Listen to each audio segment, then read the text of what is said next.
Hey, it's Paul from howtoplaybassdotcom. Got the first in a new mini-series of lessons looking at the bass lines of Duck Dunn, who played with all the classic Stax 60s soul acts, people like Otis Redding, Sam and Dave, Booker T and the MGs, Wilson Pickett, Eddie Floyd, Carla Thomas, all those kind of people. This series of lines, the lines are pretty simple, great lines for beginners to pick up because they're a great way of putting if you've been learning how to combine your left hand and your right hand, your picking technique with your fretting technique. These are great songs to actually put that all into practice and to start implementing it in a song situation. So the next sequence of songs, next 4 or 5 songs in this mini-series, definitely going to be worth learning. Great fun to play along to with the original recording as well, so do that. Before we head over and look at the intro for this song, I was Mr Pitiful, by the way, by Otis Redding. Great tune, one of my favourite Otis Redding tunes.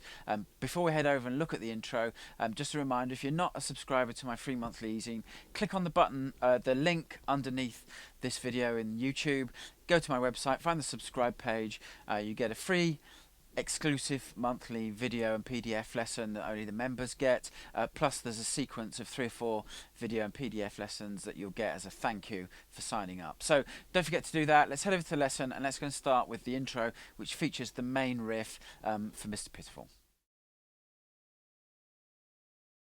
The intro is a very basic 4-bar section comprised of a riff played 3 times or a pattern played 3 times and then a stab. Play it through with the metronome, then we'll talk through it. 2, 3, 4.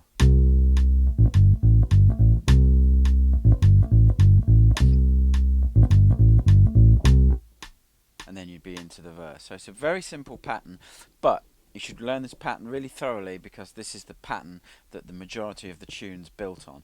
Very simple pattern. It's only got 3 notes. C, 3rd fret of the A string, A, 5th fret of the E string, G, 3rd fret of the E string, and what you've got is C, A, G, A, G, A.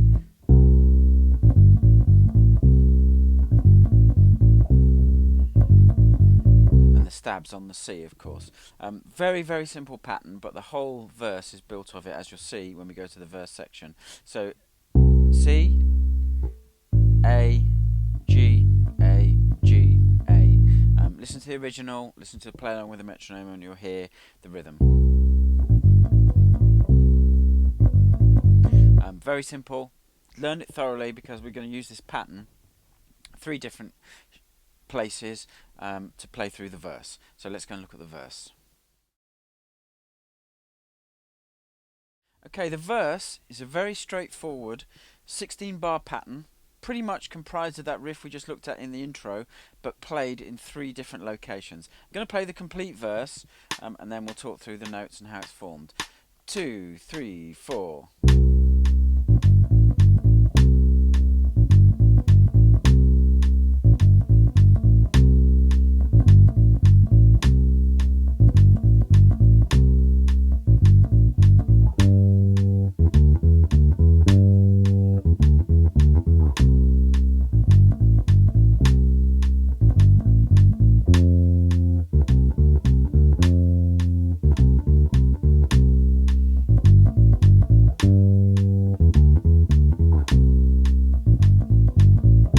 Okay, very straightforward. You can hear that pattern plays without changing the basic shape or the basic distance between the notes in the pattern as it moves to different key centers. So what we've got is that first pattern that we played in the intro, C, A, G, A, G, A.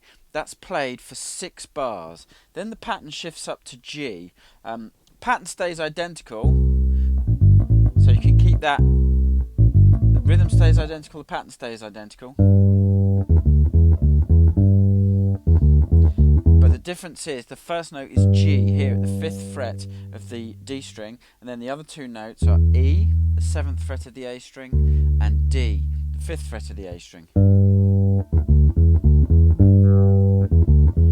So it plays that pattern twice on G, then it goes back to C and plays it twice again.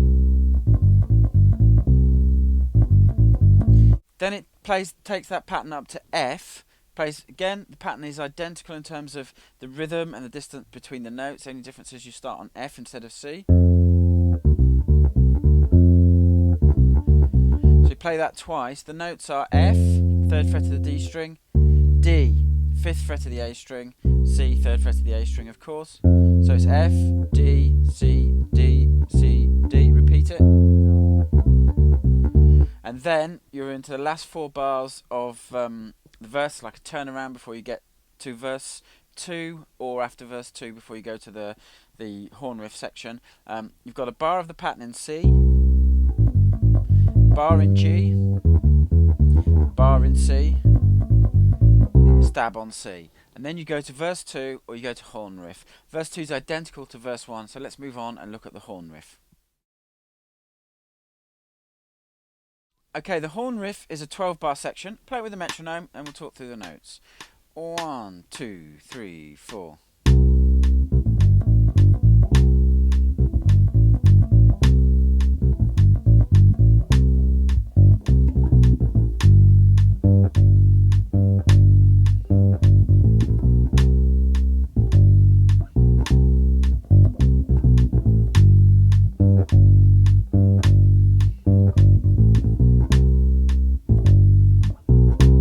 Okay, and then you'd be back to kind of like there's a vamp on the verse, which is kind of serves as the outro as well.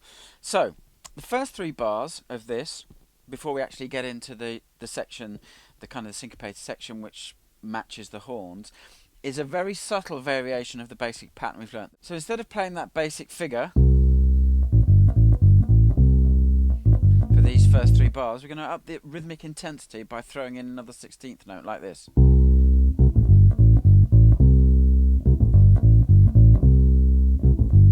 So what we're doing is we're throwing in an extra 16th note hit on the C before we get to that A.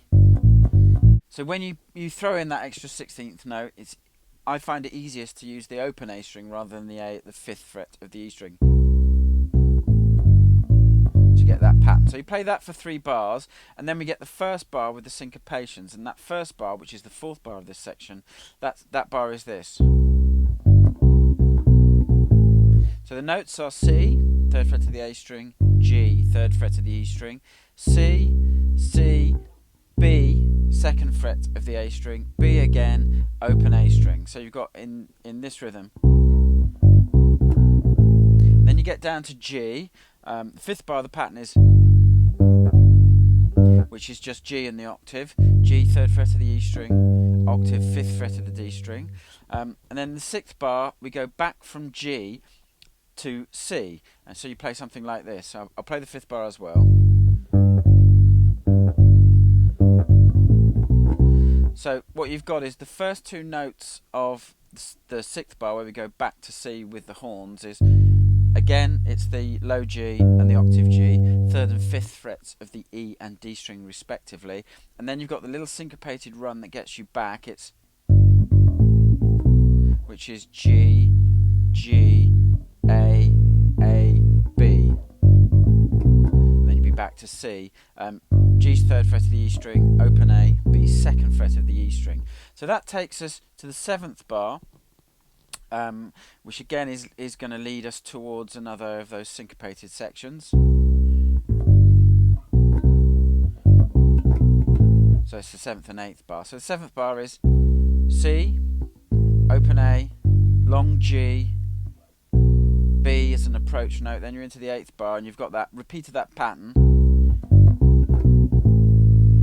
and then you've got identical pattern for the 9th and 10th bar as you had on the 5th and 6th bars, which is and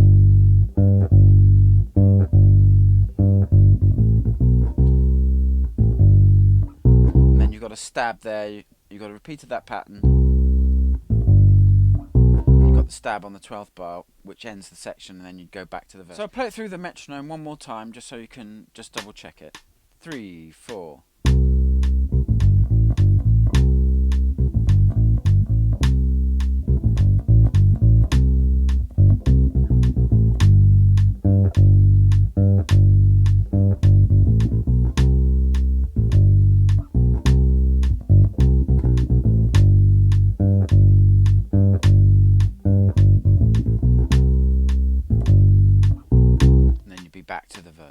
So that's the horn section. That's the hardest section of the song. Fun little section to play. So that concludes the 3 sections that you need to learn for this tune. Okay, so you can put those parts together and be able to play through Mr Pitiful. There'll be another Duck Dunn bass line along in a week or so. Don't forget to, if you're not a subscriber, click the link underneath the video, head over to my website, find the subscribe page and subscribe. There's a link from the right hand side of every page, and you'll get some free goodies, plus you get an ongoing series of exclusive monthly video and PDF lessons. Hope you enjoyed the lesson. I'll catch you next week with the next in the Duck Dunn series.